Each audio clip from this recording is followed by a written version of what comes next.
there's a little button that says questions. If you just click on that, a little screen will pop up, and we'll take your questions at the end of the webinar. That doesn't mean, by the way, if you got questions as we go through the PowerPoint, if you got a question, go ahead and type it in. We'll just answer all of those at the conclusion of today's webinar. So I want to thank everyone for being here. Brian, again, I want to thank you for being on with us today. Thanks for having me. And what we're going to do is I'm going to go first. I'm going to do sort of an abbreviated version of my PowerPoint. We have a very good turnout today. Many of you have seen parts of what we're going to be talking about today. But I'm just going to do an abbreviated version of that. Brian's sort of the star of the show. Brian does these with us about every 2-3 months. I know all of you look forward to Brian's wisdom and information as it pertains to how you might approach acquiring real estate using your self-directed IRA or 401k. So I'm going to leave the bulk of the time for Brian. And as I say that, my screen goes dark. I don't know why that happened. Okay, so for those that don't know me, my name is Charlie Castor. I've been doing these for about 5 years almost now. You typically have a guest like a Brian, but in many cases I just do these on my own. So they're meant to be educational webinars talking about investment real estate. Recently, I've been given my own spot on Real Estate 360. It's a radio show up in San Francisco, carried on Thursdays from 2 to 3 o'clock. Carried on the Wall Street Journal radio network on KDOW San Francisco. I'm pretty excited about that. If you'd like to hear any of those podcasts, let me know. I can get you a copy of those. Just a little bit of industry information. I pulled this off truly about 4 or 5 weeks ago. Some interesting stuff. I actually shared this on the show yesterday, just talking about the market. And this is going to be really interesting for a lot of folks, especially that live in California. I know there's a lot of people that will be on here from California. Brian's obviously down in San Diego. I'm here in Orange County, California. This is from Trulia. And yeah, believe it or not, we're already at a point in this market now where we're talking about the bubble. You know, there's some markets that are sitting on a bubble. And I've been talking about this really for a couple of years now. You know, people would say to me, you know, Charlie, why do you propose or suggest or recommend that maybe we invest in real estate outside the state of California versus in, I mean, you're in Orange County, California. Why would you not be promoting flips in Anaheim type of thing? And what I'd always say to folks, I'd say, you know, it's just numbers. This is what the numbers say. And when you talk to hedge fund buyers, when you talk to the larger institutional folks, the people that invest large dollar amounts in investment real estate, they follow the numbers. They go where they know the markets are still way below the previous peak, where there's still plenty of room for appreciation, and they target those specific markets. And so this is interesting. Now, for those of you that live in California, these are the top 10 metro markets that are the most overvalued in the United States today. Now, what you'll notice here, first of all, I'm in Orange County, so I am living in the most overvalued real estate in the country. By the way, the local realtors here, they know that. I have many friends that are realtors here locally. They know that they're way over market value. They were up until really this summer, they were still getting, you know, they were still getting asking prices and above in this market here for people that want to live here, right? The emotional decision of buying a home to live in, a place to raise your kids, where your kids go through the school districts, that sort of thing. It's still a great place to live. But from an investment perspective, maybe not. Interesting. Top 10 cities most overvalued: Orange County, LA, Riverside, San Jose, Oakland, Ventura, San Diego, San Francisco. For those of you that live in California, you know that that's pretty much the whole state, right? That, I mean, the only thing, what are we missing there, Brian? I think we're missing Fresno, right? Modesto, San Joaquin Valley. It's the only place that's not overvalued. And so when you look at investing in California as an investment, it's just not probably the best place to invest your money. You see, the only two cities here that kind of joined the party was Honolulu, number 2, and Austin was number 5. Now, conversely, when you look at, and I don't know why my screen's going so slow, folks. I apologize for that. I'm not sure why it's doing that.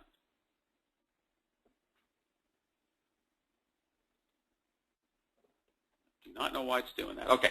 So if you look at the markets that are the most undervalued in the United States, there's a personality trait to those types of cities. Akron, Cleveland, actually Ohio wins the award on the most undervalued. And it's interesting, Ohio is a market that we're about to go into. I've actually got a couple of single-family rentals right now in Akron. And yeah, not only is the appreciation going to be very strong in some of these markets, but the caps are really strong, like a $700 rental for like, you know, $32,000 type of thing. So really good investment inventory. And yeah, a lot of the hedge funds are in the market now in Ohio. It's probably one of the next markets to go into.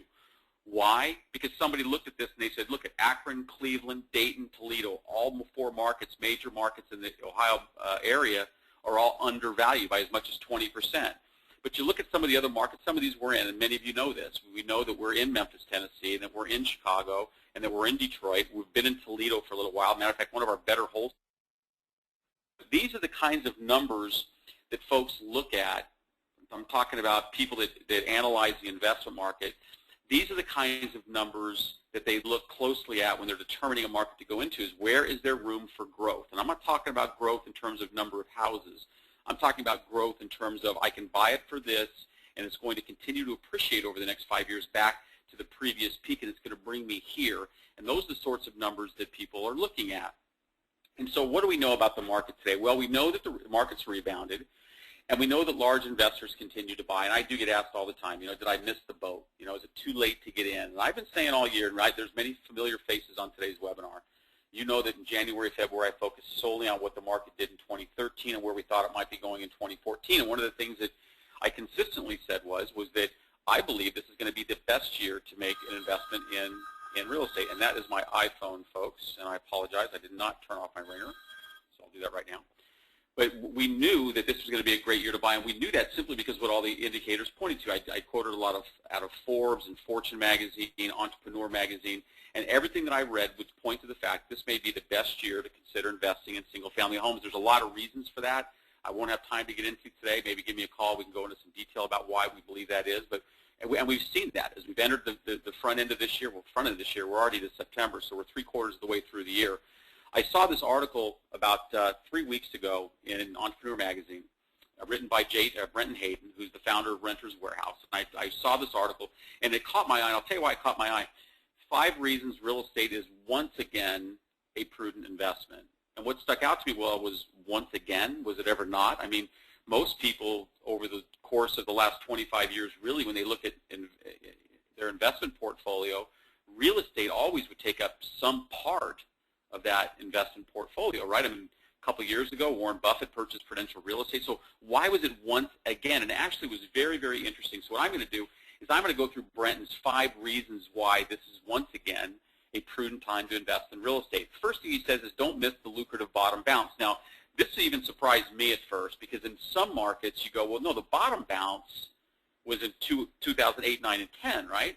But what I didn't realize was I was actually wrong in that, is in that many markets, the bottom bounce really was in 2012 and 13, and then you expect that 3 to 5 year period of strong appreciation after those lows in 2012 and 2013. Now, the caveat to that is that's market dependent. Certainly the market did not bottom out anywhere in California in 2012 and 2013, but in many other markets across the country, that's when they did bottom out. And interestingly now, and I'll show a couple slides here of some properties that are currently available, but if you look at some of the inventory that's available, we have not seen prices like this really since 2000, probably 11 and 12. Very interesting. You're seeing prices now that are actually lower than what you saw several years ago. And then just goes on to talk about housing prices continue to rise. It's an ideal time to invest in a rental property, both from a personal as well as a smart business investment perspective. And I agree with that. I think you look at the buyers that are buying in the market today, lots of institutional money, lots of REITs, real estate investment trusts are out there. And then, of course, as many of you may know or may not know, there's a lot of foreign money, especially Chinese money and Canadian money coming in to buy American real estate, rental real estate. Third reason, property has not been this affordable in decades. That's true. Now, he goes on to talk about mortgage rates are holding at a remarkably low 3%. That's true. But when you look at statistics, Credit.com reported recently that in 2013, 44.9% of all homes in America that were sold, there was no loan recorded at the time of the transaction. That means the home was purchased with cash. So, you know, is the market recovering? Yeah, it is. The economy getting better? Yeah, it is. But did the housing market really recover because people were able to go out there and get a bank loan and buy a home that they're going to live in? No. It's actually the opposite. It's investors that see the opportunity, a once-in-a-lifetime opportunity, to buy real estate in this market. And that's really what drove the housing market back to where it is today. Rental prices are soaring. Now, there's a sad saga to this piece here, and I'll just do this real quickly, but here's sort of the fact. Many Americans in 2008, 9, 10, 11 lost their homes, and many of them lost their jobs at that same time. Many of those folks are employed again, but the majority of those folks, in many cases, unfortunately, are underemployed. In other words, they probably took a 20 or 30% cut in their salary, what they were used to making back in 08, 09, 010 when the market crashed.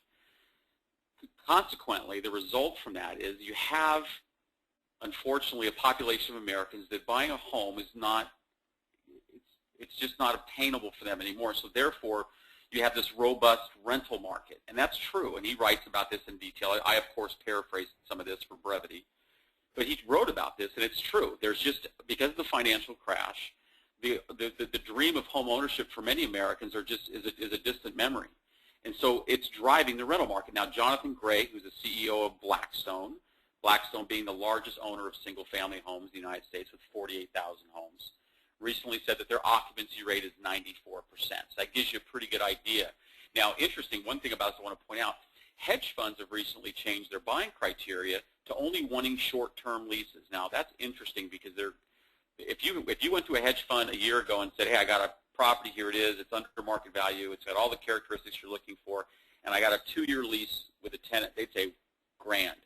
Not today. They want shorter-term leases. Why? Because they know they can raise the rents. Matter of fact, most of the hedge funds, when they see the rental portfolios that I'll present to them, they'll come back and they'll say, do these people know that they're under-renting their properties? Well, maybe they are. They want shorter-term leases because they know they can raise rent. What does that mean for you? Well, if you're a landlord today, it just means your rental income is going to continue to go up. If you're renting for $750 today, you can guarantee that in a year, year and a half, that's going to be $800. So instead of owning an asset where your cash flow potentially can go down, you're in a market where your cash flow can only potentially go up if you're in the right markets, of course. Yeah, capital is increasingly accessible, and I'm going to spend 5 minutes talking about some non-recourse lending that I would now support. We're doing them in Jackson, Mississippi and Birmingham, Alabama. For those of you that know, that's been on these webinars, the number one question I've been asked the last 5 years is, do you have financing available? And the number one answer and only answer has been no. That has changed. Now, Blackstone, I mentioned Blackstone a minute ago. Blackstone has a division called B2R Capital, and they've spun off a division that is focused on providing lending capital to people looking to grow their portfolio from 2 homes or 3 homes or 4 homes to 10 or 15 or 20. So they're making that capital available to the smaller investor. Additionally, there is some non-recourse money out there that is available to folks to grow their portfolio. So there is now, you're starting to see it slowly come back to where you can see capital being made available to folks to buy investment real estate. And I'll tell you something, that is a drastic change from even 12 months ago. There's been none of that money available out there. And then finally, you can be a stress-free landlord. And, I think the number 2 question I get asked on or have been asked about is property management when you invest out of state. And what I've consistently said was, they'll do a better job than you can do. They'll do it better. They'll actually save you money by managing the property for you. But Brent did a great job of just kind of going through this and saying, hey, welcome to 2013, I'm a year behind. Welcome to 2014 when being a landlord doesn't have to be a headache anymore. And then he goes on to talk about technology-based solutions and the rise of service-oriented business, and I'm going to stop there for a second. When the market crashed and all these homes became available, the property management business exploded, obviously. When you have 44% of people buying residential properties last year, buying them as an investment, who's getting that business? Property management companies. Weeding out the bad ones and finding the good ones is not difficult in 2014. And yes, their technology-based solutions makes it easy for you to know the status of your rental property. From the comfort of your home, your desk, your laptop, your iPad, whatever mobile device you use, you can see exactly the performance of your property by going online. You don't need to be next door to it to know what's going on. And he makes a very strong point here. I'd encourage anybody who would like to have a link to this full article. It's extremely good reading. It's got some really great information. And I thank you for letting us share that with you. So how does the individual investor get in? I've talked about the hedge funds, the real estate investment trusts. Then there's the individual investor looking to buy a home in their 401k or their self-directed IRA. How do you do that? So these are 7 tips for buying if you're going to buy as an individual investor 1 or 3 or 5 homes. And to be candid with you, much of the information here that I take from the larger institutional buyers by looking at what their criteria is. How did they determine, where they go? How do they determine what kind of a property they want to buy, et cetera? So the top 7 tips for competing in this market. First of all, number 1, 2, and 3 sort of go hand in hand. First of all, you have to buy below market value. That's critically important. If you're buying it on market and you're buying it off the MLS, you're just not going to get the best deal, okay? You want to buy it directly from the selling party. Now, what does that mean? It means that you want to buy it from the individual that sources the property. And for those of you who've been on my webinars the last month, I've been talking about wholesalers, how you get access to those wholesalers, how you find the best people in the best markets to get the best inventory at the best prices. We talk about that in detail. I won't have time to do that today.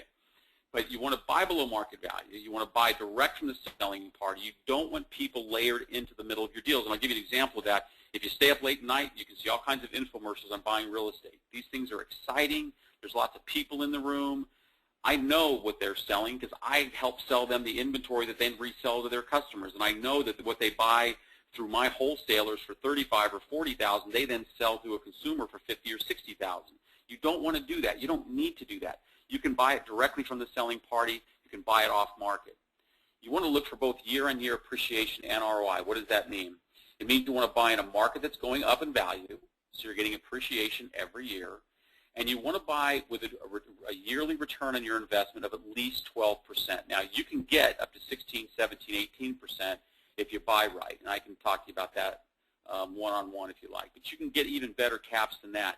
In this market, there's no reason for you to settle for an investment property that's yielding you 6% per annum in a market that's only going up 5 or 6%. You just don't have to do that. You can do way better than that if you know where to buy and who to buy from. Number 5, you want to have your infrastructure in place, and not just your property management team, but the people that are going to be around you to support you through the term of that investment. If it's a 5-year investment, you want to make sure you've got people that you've surrounded yourself with that understand what it is you're doing, short and long term. And 80% of that really is the property manager. Once you acquire the right piece of property, the property manager sort of takes it from there. But make sure you've got that in place. And I'll tell you that we won't recommend a wholesale deal to anybody unless that property manager is already in place. That's just a prerequisite that we have. And then number 6, understand your strategy, short and long term. What that really means is this. If you're going to do a buy and flip, you need to know you're doing a buy and flip, because what you buy with a buy and flip looks a lot different than if you're buying something for a long-term buy and hold.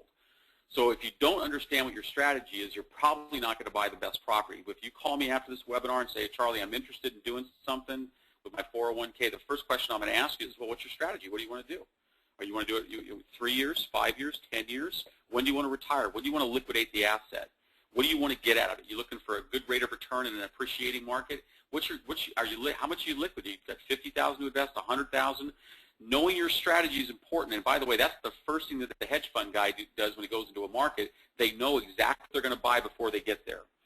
And number 7, and this is a critical one, because let me rephrase that. If there's a population of investors in the country that have not received the results they've hoped to receive, it's always people that bought something that wasn't fully rehabbed and rented.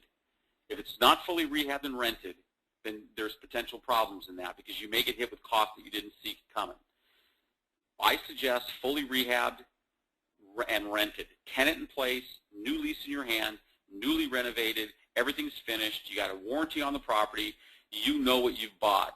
There's no guesswork when you walk in the front door. That's what we suggest is fully rented. Now, if it's fully rehabbed, inspected, but not yet rented, that's kind of okay too. If you're waiting for a tenant, there's nothing wrong with that.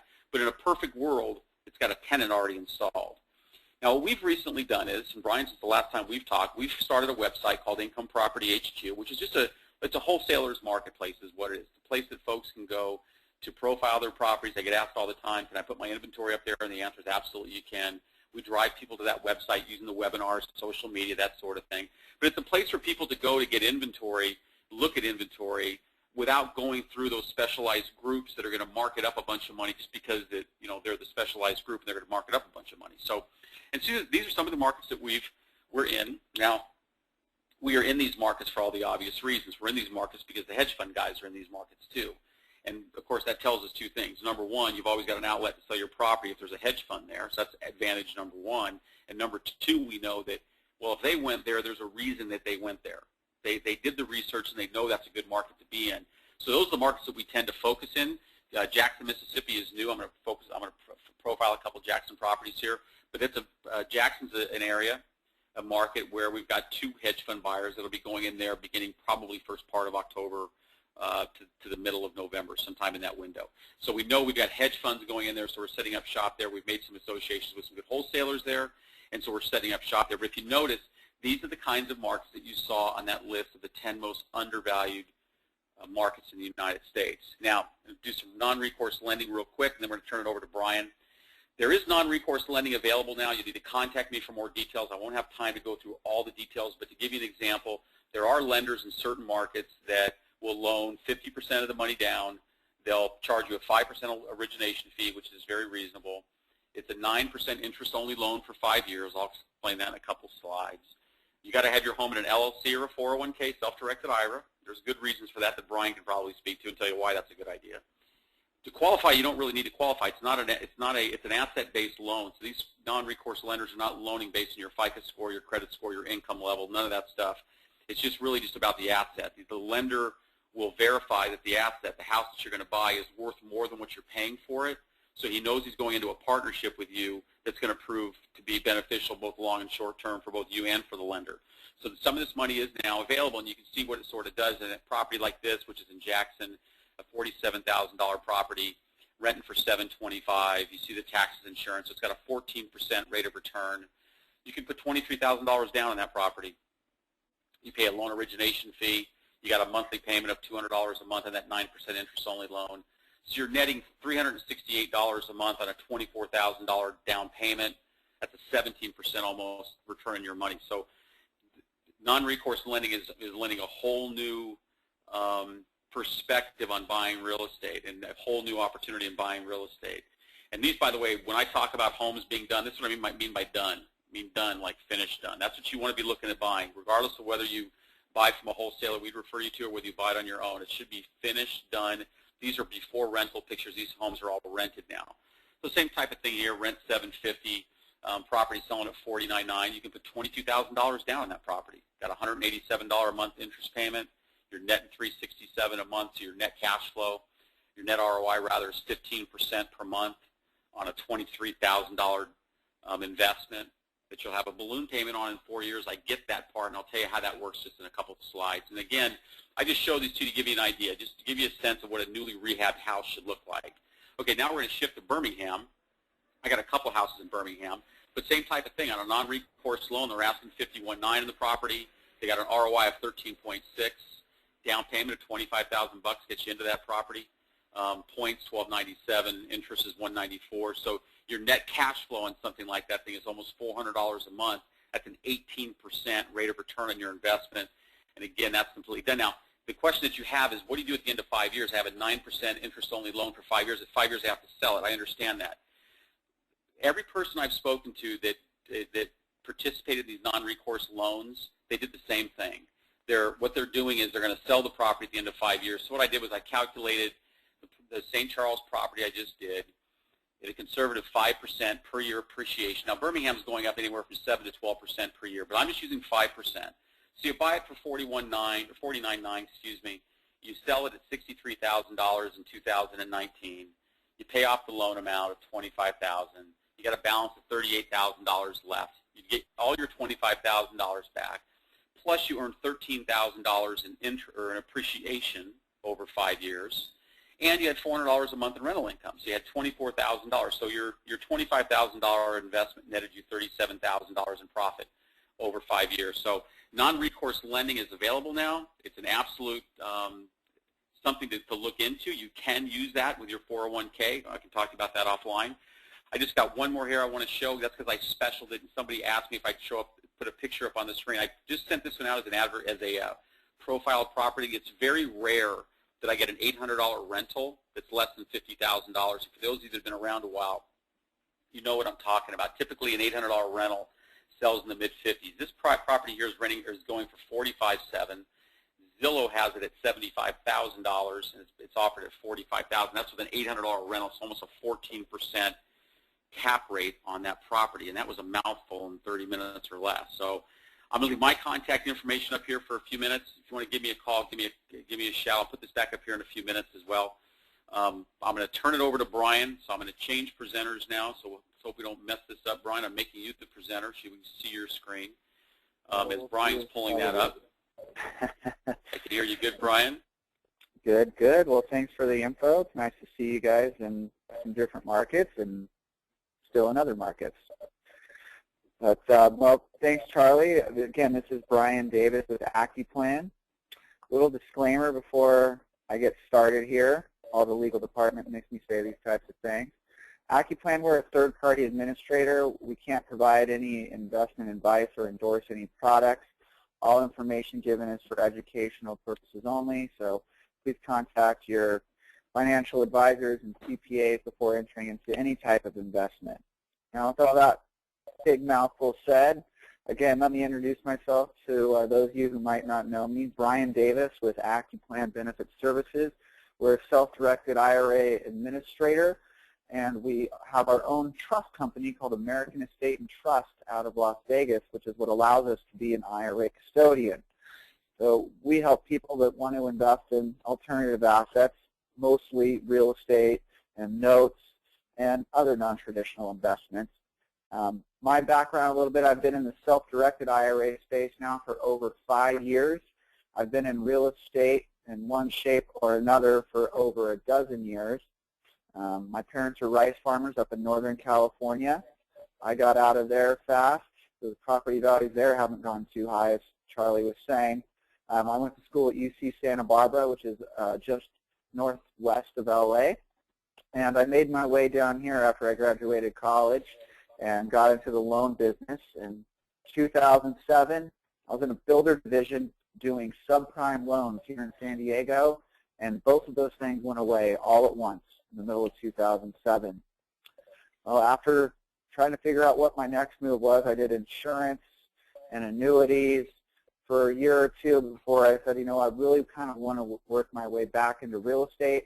And that's when I found the self-directed IRA gig, which, again, I've been doing for over 5 years. Accuplan, we've been around for 20 years. We've had our own trust company, American Estate and Trust, since 2007. Those of you that don't know too much about self-directed IRAs, you're not alone. The retirement industry that we see today is mostly based off an act of Congress in 1974 called the ERISA Act, which outlined today's 401k model with IRAs. Before that, they had some other things called KEOs, which now we rarely see because 1974 was a long time ago. Well, what it says, you had to have a custodian to direct your IRA investment. Traditionally, the custodians are the banks, brokerage houses, and insurance companies that we've all dealt with. Those companies specialize in securities, stocks, bonds, mutual funds, annuities if you're dealing with insurance companies. But trust companies and other self-directed IRA custodians like us have come in because the ERISA Act allowed investments outside of those spaces, so in things like real estate. So hold on here, I'm getting a little error message myself. I know these things can never go off without a hitch. Give me a second here if this freezes here, but I can keep going. So what happens is companies like us have come in to fill the void to help people that want to invest in everything allowable under IRS guidelines like real estate and notes. So let's see here.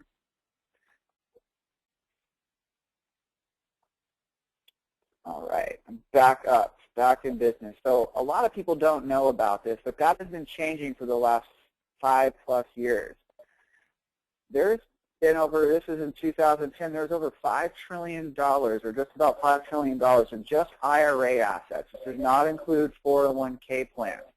In fact, there's another about 11 or 12 trillion dollars in those qualified plans. And only about, back in 2010, there was less than 2% of that invested in alternatives like real estate and notes and other private investment. Well, that number is already climbing to over 4.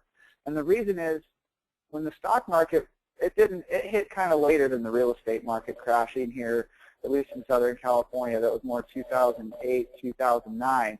People started going online and said, what else can I do with my retirement funds? And learning, hey, I can invest in real estate if I want, and maybe that's somebody with a background in real estate.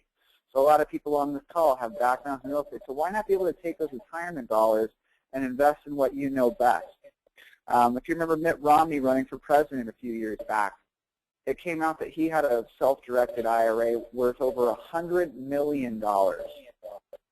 I have yet to see one that big, but I hope to Romnetize my IRA at some point.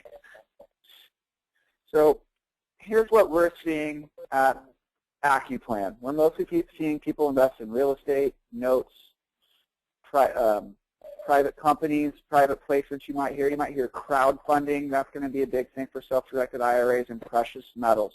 Probably all seen those commercials on late night TV. Invest in gold with your IRA. That's something companies like us do, though that's not my specialty. My specialty is real estate, as that's my background. Going back to the Congressional Act of RISA, there was never a list of what you couldn't invest in, or of what you could invest in. So you can see there's a huge list here of different things that you possibly could invest in, but this list can go on and on and on. The list and ERISA only outlined what you couldn't, like I said. And there was really only two things listed: in life insurance contracts and what the IRS deems as a collectible. And this slide here are some examples of what the IRS deems as a collectible: a work of art, rug collections, metal or gems. So these are things that your IRA can't invest in. However, there are some other things to worry about, and those are called prohibited transactions. So besides those antiques and collectibles and life insurance contracts, you need to worry about a prohibited transaction. And before I move to that, I also want to list S-Corps. S-Corps don't allow IRAs to be members. They only allow naturalized persons to be members. But you could still loan money to an S-Corp. But let's get into a prohibited transaction. And I apologize for the jargon. Please feel free to write any specific questions you might have in the chat box, and hopefully we'll get to them at the end here. So a prohibited transaction, this is according to the Internal Revenue Code 4975, for anybody that wants to do some light reading, is when your IRA gets involved in what they call a disqualified person. What this really means is there's no self-dealing in your IRA, and the transaction should be arm's length. So besides dealing with yourself, your spouse would be considered a disqualified person. And then you want to think about family members and lineal ascension and descension. So parents, grandparents, kids and their spouses, grandkids and their spouses. They can't receive any personal benefit from this. So you can't buy a property like this and rent it out to your college-age kid. You can't rent a property like this and use it as a vacation home. It has to be a more passive type of investment. So you really want to know the rules. And you can see on the bottom here, the bottom bullet point here, about companies. So that also applies to companies that you or one of those disqualified persons is a majority owner of, or essentially has some type of managerial control. Again, if anybody has more specific questions on this, let me know. But you don't want to get involved in one of these, because if the IRS were to audit your IRA and go back and look at the transactions, they could disqualify that whole IRA from the year that transaction took place. So let's say in 2012 I bought a property and I had my father help me paint it. The IRS said that's a prohibited transaction. We're going to disqualify your IRA back all the way from January 1st, 2012.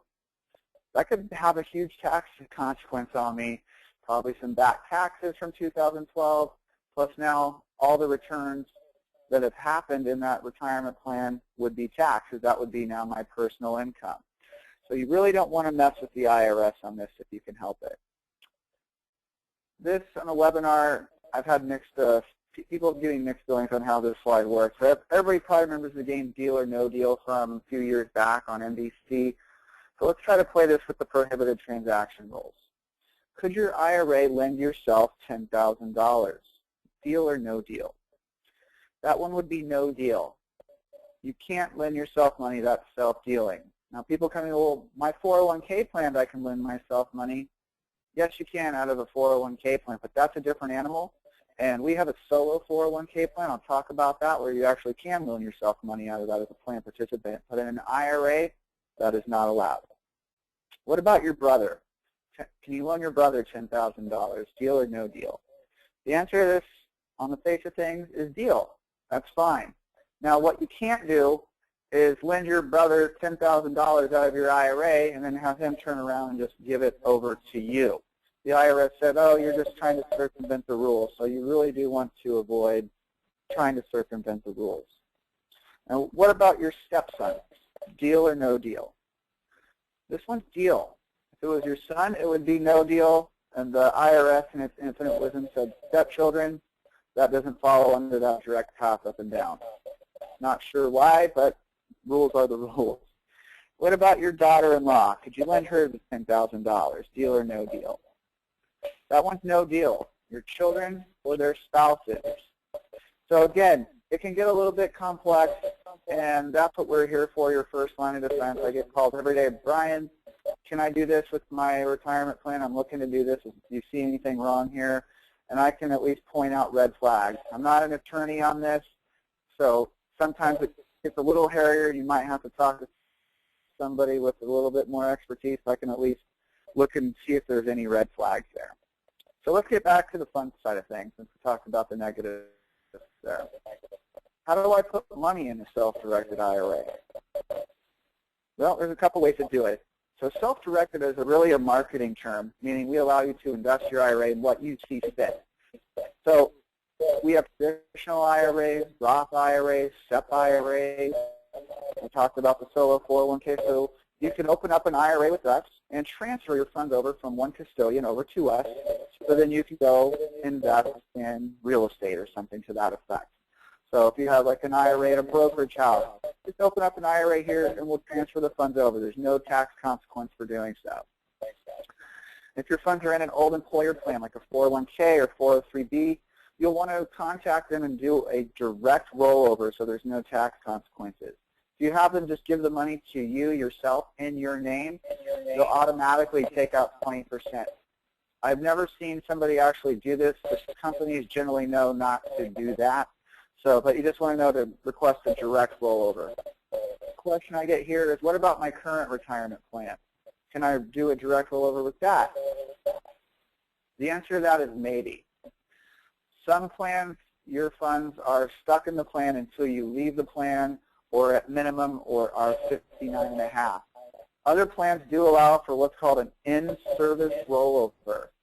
So that means they'll allow you to move out a portion or all of your qualified retirement plan funds over into an IRA, whether it be self-directed or not. You'll have to ask your plan administrator for that. But if it's an old one, an old plan from one you've left, you can definitely move it over. And then the third and final way to move money to an IRA is making an annual contribution. Most people fall in line of having an IRA or a traditional IRA. Some places will call it a rollover IRA because you most likely have rolled it over from an old 401k. You can contribute $5,500 a year to that. There's also a Roth IRA. A Roth IRA is what's called an after-tax IRA because the money as it went in there, you had already paid taxes on it, which is different than a traditional IRA. When you make a contribution to a traditional IRA, that's a tax benefit to you. You're actually able to write that off on your taxes. And those funds are what's called tax deferred, meaning you're not going to pay taxes on any of the earnings on it until you pull out distributions at retirement. So that's kind of the difference between a traditional and Roth IRA. The contributions are the same for both, $5,500 a year. You can add an extra $1,000 if you're over 50. A SEP IRA is a self-employed pension. Works a lot like a traditional IRA. It's a pre-tax vehicle. So the money you put in pre-tax and a gross tax-deferred credit allows that self-employed individual and perhaps their employees to contribute up to $52,000 a year. Now that's based off of your adjusted gross income. It's capped at up to 25% of your adjusted gross income. There's a simple IRA, which is rarely seen, so I'm not going to talk about it here. And then there's the solo 401k, or the individual K that's listed here. Now, this is just like a company 401k, but it's for the self-employed individual that has no full-time W-2 employees. So this plan allows you to make contributions as the employee and the employer, since you would be both. And if you're a plan participant, as I mentioned before, you could even loan yourself some money to it as well. So I'll talk a little bit more about the solo K. We call ours the 1K, but it's a 401k plan. So we help you set up a 401k plan where you are the trustee of the plan. So essentially you are like the custodian of the plan. You're also the administrator. You're the one writing everything. So you can create your own bank account for it and make direct investments in it. If you know, how it would look to some people, you would have like a, your company. You could be a sole proprietor. You create a 401k. You can roll over any other pre-tax retirement dollars into it and then start making contributions to it and do investments directly from there. I like this plan the best if you can qualify for it because it comes with checkbook control right away. So you're the one that's writing all the checks to escrow. You're doing it in the name of the 401k plan because the 401k plan gets its own tax ID number. Now that's a little bit different than an IRA. But again, you can purchase real estate, you can loan yourself money or loan to others. Things can go on and on and on with the 401k. Now there is something called a checkbook IRA. The checkbook IRA is when you create an entity. Now the IRA owns that entity, and so that would be the investment in the IRS's eyes. So you create this entity, and the two models that we're generally seeing are an LLC or a business trust. So your IRA becomes a member of the LLC, and you make yourself an unpaid manager of that LLC so you don't break those prohibited transaction rules. The issue I get a lot here in California, you have an LLC here, it's going to cost you $800 a year, plus there's something called a gross receipts tax. So if you do a lot of business, you could have a big tax issue with the state. And that's kind of what the business trust has come from. It works very similar to the LLC on the federal level. On a state level, though, you don't have to file with the California Franchise Tax Board, so you don't have to worry about those state fees. And if you want more info on that, check out my website, retirementcheckbook.com, or just give me a call. Again, we make the IRA process as simple as possible. You can open up an account online in a matter of minutes. Then we work on funding your account via that transfer, rollover, or contribution process. That process, I want to warn you, can take anywhere from a few days to a few weeks. So if you're looking to make some investments, we'll want to start that process as soon as possible. Then you can work to direct us to fund the investment. And generally, we're just a couple to 4 days to process that investment. So really, again, your IRA can invest in anything you want, real estate being the big highlight of today. And that's what I have here. So I got my contact information here is a picture of me, Brian Davis at Accuplan.net, my website, AccuplanSanDiego.com, or you can also look at retirementcheckbook.com as well for some more info, and my phone number's there. Charlie, you there? Thanks so much, Brian, for all that, and that was, as always, Brian, great information. And you've got a face for TV. See, I've got a radio face. You've got a TV face. Well, that picture's a couple years old, but I'll still go with that. I'll take the credit. Okay, we're gonna take questions now. So again, if you look to your right of your screen, there's a little box there that says questions. You just click on that, a little screen will pop up, and we'll be glad to take your questions. So there was just one that came in while we were talking, and it was one from somebody saying that they were in and out, offline, online, and do we record the webinar? I did remember to push the recording button. So this is recorded. So if you want to get a copy of the recording, just let me know. Either send me a message in the chat box or an email. I'll put my information. We'll leave Brian's information up here for a few minutes. I'll put mine back up and just send us an email or whatever. We'll get you a copy of the video out. Hey, Brian, I got to ask you a question. When you got to the IRS slide, I think you wanted to say police as opposed to IRS. I want to say the IRS are the police of your IRA, but I tongue-twisted myself there. Yeah, the IRS, love them. Okay, first question. Can you give us some details on fees? How about small accounts like $30,000? So what are your fees? That's a great question, Brian. You know what? I profiled the non-recourse lending today, and in every case someone would ask me the question, what's it cost to set up an LLC or a 401k to house that investment property? And so what are the fees? And the question here is as little as a $30,000 amount. Well, I'll go through a couple different things here. The IRA, if it's just an IRA, traditional Roth SEP IRA, We have a flat annual fee of $275. It's regardless of the size of your account or how many investments in your account, with a one-time setup fee of $50. And then there's some small fees for things like wires, $15 incoming and outgoing wires. We allow for 12 free dividend checks a year.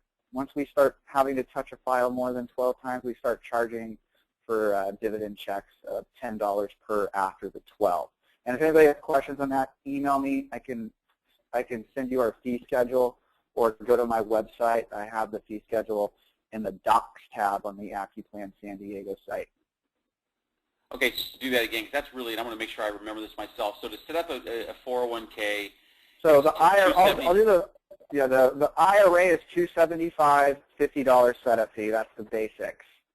A solo 401k is a little bit different because it's a different animal. The 401k, I charge a one-time setup fee of $1,000, and then because it's a self-trusteed and self-administered plan, there is no annual fees associated to it. It's a one-time setup fee of $1,000, and then you're done for the life of that account, and you manage that account. You want to set up an LLC, it might vary on your state from you know, 800 to maybe a couple thousand at most. It really kind of depends on your state, and if you want to do the LLC versus that business trust model. Okay. Okay, that's good information, Brian. Thank you. That's the only other question I see in the queue. We're going to give it a couple seconds here, see if anything else pops in. I want to thank everyone for being on. Brian, I'll switch. Everybody write Brian's number down. I'll put my number back up here in a second here.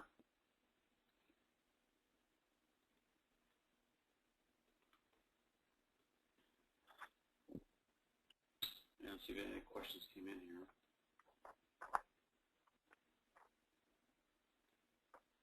There's a follow-up question to that, Brian. What is the fee on monthly rent checks? So their monthly check gets put in the back of there. What's the fees for that? So they get 12 free of those a year. They have some dividend checks a year. After 12, there's a $10 fee per check.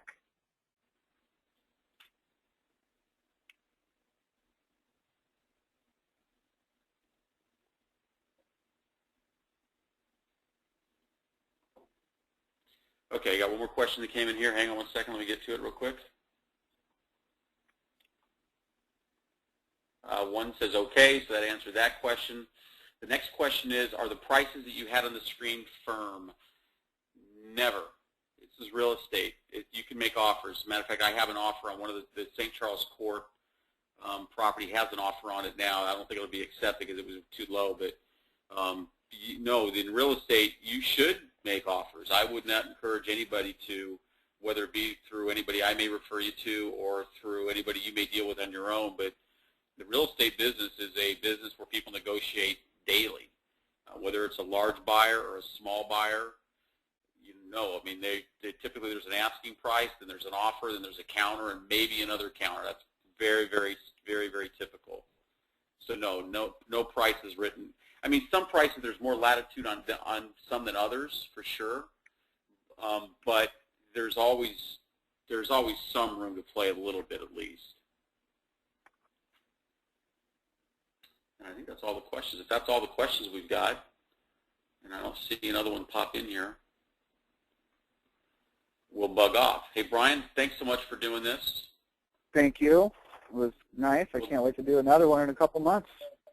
Yeah, we'll do one maybe late October, something before the holidays. That's always a good time to have when we get closer to the end of the year and people trying to figure out what they want to do for tax purposes and all that stuff. So, and then we've been asked about doing one of these, Brian, all summer long. I've continued to do webinars throughout the summer, but I did those knowing that they would be sparsely attended, as people tend to want to have fun in the summertime and not focus on stuff like buying real estate and whatnot. But I was asked a number of times about doing one with you. So yeah, let's schedule another one in the coming months. So if there isn't any other questions, we're going to bug off. I want to thank everyone for being on here today. And again, special thanks to Brian Davis for being on and giving us his time.